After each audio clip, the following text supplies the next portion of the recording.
When my family moved across the country, we sold almost everything to make it happen. Relocating from the wine country of Southern California to the upstate of South Carolina meant rebuilding our home, one thrift store find at a time. I'm a writer, speaker, published author, and now the owner of Carolina & Country, selling uniquely designed and thoughtfully handcrafted goods to customers coast to coast. Hi friends, I'm your host, Christine Chappell, and I'd like to invite you into the Carolina & Country workshop, where the trial and error of upcycle design takes place. Watch the process from start to finish, from thrift store find to home decor treasure and all the messiness in between. I am no expert. I'm just a married mother of 3 trying to live that upcycled life.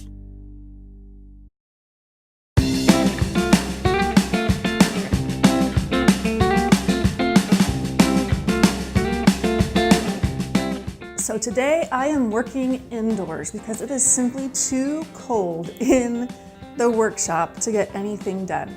I just got back from the thrift store and I was able to pick some plaid button-up shirts for some projects that I want to try out, as well as an old vintage wooden window. The wood window definitely needs to be totally refinished. I'm going to take out the glass panels, do some sanding, some painting, adding a shelf with some metal brackets, and hopefully making it look way better than it does right now. We are going to be taking a trip up to Virginia to visit my mom, and last time my mom was here at the house, she noticed that I had made a few upcycled window shelves for my own decor, and she really liked them and wanted one for herself. So I'm gonna go a little bit more effort on mom's window today because I wanna do some things the second time around that I didn't do when I first tried to make the shelves. All right, let's get this puppy cleaned up. You know this dirt is older than I am. That is something to think about. Removing the glass should be pretty simple. It was last time I did this project, so I really don't expect any issues here. Well, this part seems different. This is not working. You have got to be kidding me.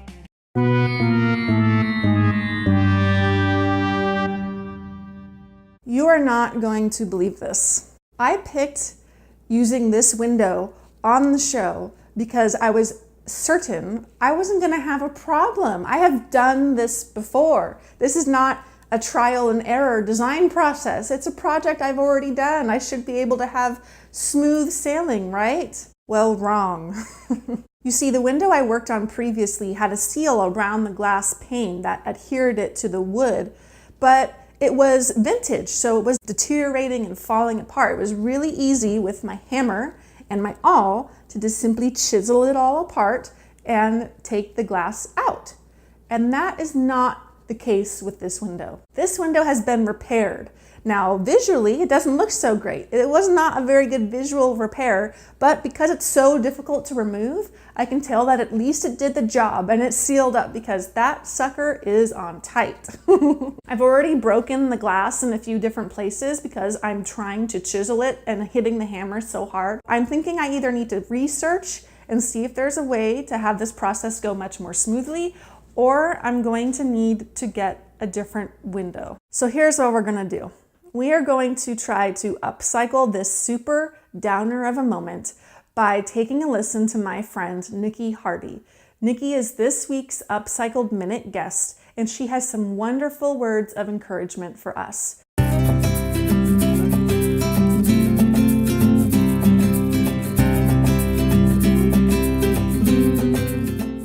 Hi, my name's Niki Hardy, and the fact that God promises us more when life hands us less can feel hard to believe, let alone grab hold of.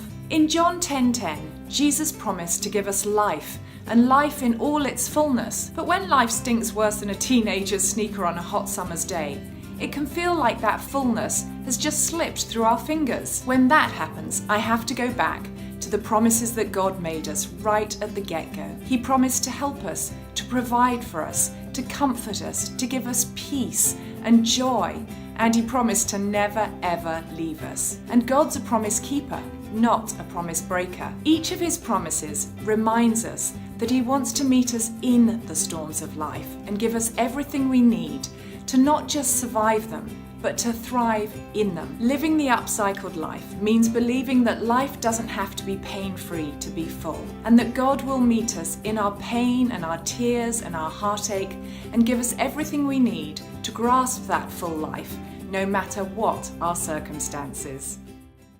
Well, while I take a break on the window, I'm going to start fiddling with an idea I had for upcycling a beautiful used candle holder.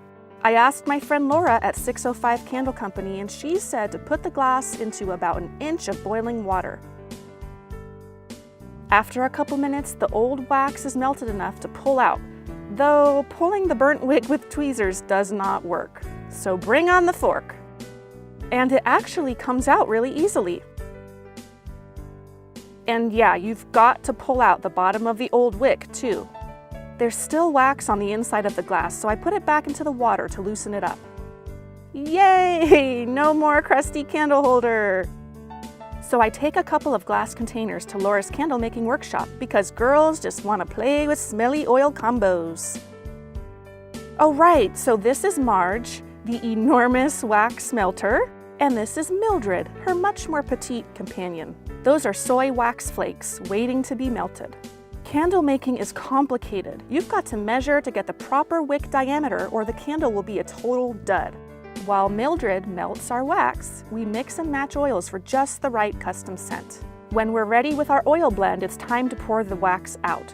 At this point, the soy wax is hotter than 190 degrees, though the exact melting point temperature is a closely guarded secret in the candle making industry. It is seriously every candle maker for themselves. They've got to experiment for weeks, sometimes even months, to get their temperature formula just right. When the wax has slightly cooled to the desired temperature, the oil blends can be added. Now we pour wax into the containers and prop the wick up with a clothespin. It takes 2 weeks for the wax to cure, and boom! I've got a brand new upcycled glass candle. The trip to my mom's house in Virginia came so quickly, I didn't finish the window project like I wanted to. I did find a new window and remove the glass before we left the house, and then I just brought my supplies with me. But first, Virginia Beach. Pretty much the sea turtles and me, we're BFFs. Back at the house, it's time to craft Mama's window. I cut my wood board to size, applied some wood glue to the top of the window, and clamped it down while I prepared the power tools. My stepdad Tim has a pretty sweet workshop up here. I didn't have to bring any tools. 3 wood screws will be all this shelf needs. 1 on each end and 1 in the middle. But when my mom saw the window, I could tell she was disappointed it wasn't a 6-pane frame. So with Tim's help, we took some leftover wood pieces from an old deck project, cut them to size, and created a 6-pane look. We take some measurements to ensure even spacing, and then dig up some old fasteners to join everything together. So we're finally ready to start painting this window shelf. I've got my really awesome Klingon brush that I received from our amazing paint sponsors, Designer and You, along with a white as snow satin paint that I'm super excited to try. Once I'm done painting and the paint has totally dried, we will then go ahead and install these really neat brackets to the window shelf just to give it a little bit more texture and also some visual interest. That's kind of like the icing on the cake, so that's going to be a really fun part. Painting the shelf is the fun part. I'm finally getting to see a fresh new life to this piece. And the Designer in You paint goes on so smoothly. I am loving it. Add the brackets, hang on the wall, and this shelf is ready for some staging before the big reveal. I just love how the faux pane framing turned out. Great success! And pretty much I'm feeling like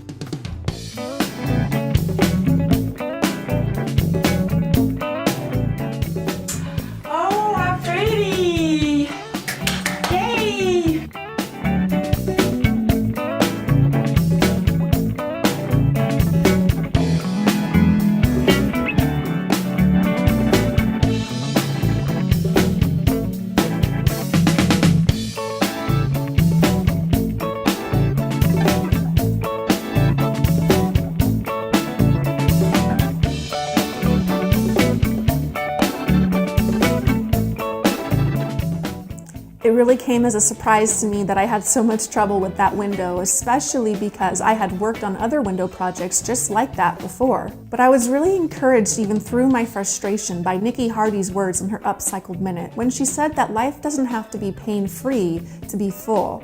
You see, if I would have done that project on my own, I would have missed out on the opportunity to work with my stepdad and with my family to complete it, and that was simply so much fun. The truth is, it was a much more full experience working with my family than it would have been by myself. Sometimes we get so sure of ourselves, operating in our own strength, that when God's plans shift from our plans, it kind of shakes up our whole world. But we can have faith in His promises that even if our worlds are shaken for the moment, He has a plan that far surpasses and exceeds our expectations.